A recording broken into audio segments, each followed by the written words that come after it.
This is NeoVim, a popular editor which has lately been gaining massive popularity for writing code. And this is what all these nerdy programmers you see on YouTube use to fly through their code super fast. Watching these guys type weird commands to get their things done, I couldn't resist giving it a try. So, hello and welcome to another video where I try NeoVim for a straight week. Recently, I've switched to Linux. Check out this video if you don't know. And what I have felt so far is that some of the key features of Linux are its efficiency with open source software and its unmatched customizability. NeoVim, a fork of the open source text editor Vim, is being actively promoted as a better option for writing code. Well, in the first place, why even use NeoVim over anything else? Making a switch from your primary editor is straight up stupid. Why would someone even switch from something they are comfortable with? Well, turns out NeoVim is efficient. Now, what is that supposed to mean? It means that with Vim key bindings, it's easier to do rapid text manipulations with minimal hand movements by just using the keyboard. Vim key bindings are keyboard shortcuts, which are used to manage text and other stuff inside the editor. Thus, it is highly recommended for speed, more control, and increased productivity.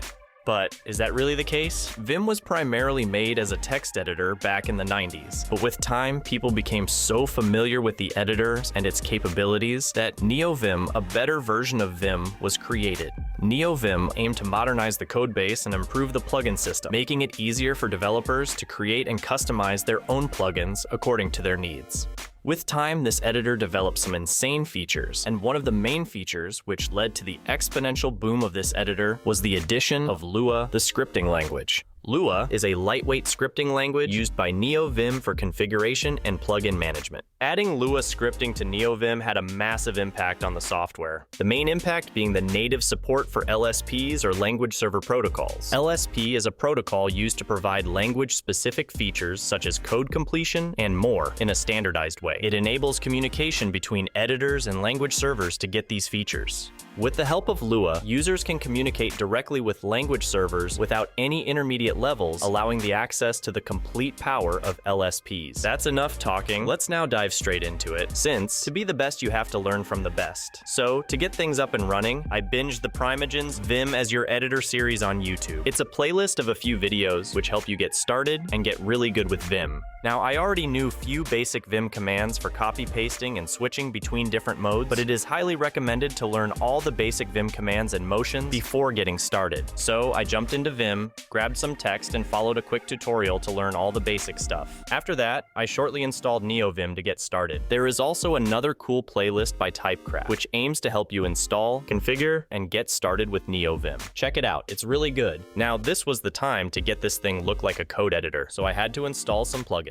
Although there are some pre-configured configs like NVChat, which offer one-click install, but these are not so fun. So I went ahead to configure this thing from scratch. Firstly, we had to get a package manager, something which will allow us to install plugins made by others. Now, two of the most popular package managers are LazyVim and Packer. I don't really know the difference between these, and to make a choice between something you don't know is a bad idea. So after a quick Reddit post, Packer is what I settled with. Now, Packer has a config where you specify the plugins you want to use, and it installs these for you. For the plugins, firstly, I needed something to navigate between files, so I installed Telescope. As the name suggests, Telescope helps you navigate between files in the same directory. There is also another package called NeoTree. If you are familiar with the tree-like file explorer, like in VS Code, NeoTree provides something similar. I tried it for a few days, but I faced some issues, so I just removed it. Next, I needed some highlighting and code formatting. For this, I installed TreeSitter. It helps install parsers for different programming languages, which provide NeoVim with information about syntax highlighting, indenting, and more.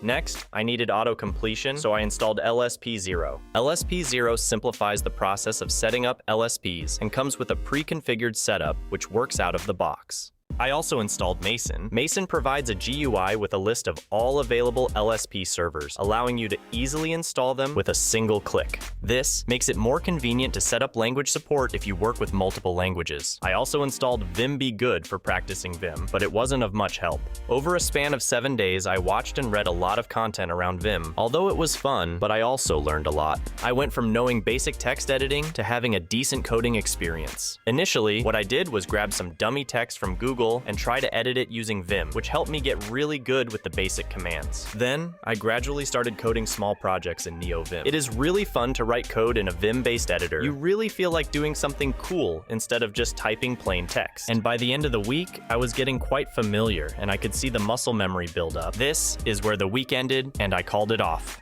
While basic tasks like copying and pasting are pretty straightforward in Vim, the learning curve becomes steep when you start learning more advanced motions. Fitting all the keybinds in your muscle memory can be tricky, but you get used to these when you try them repeatedly. For the speed and productivity, I can't say much because it's only been a week, but for now, it's counterproductive for sure.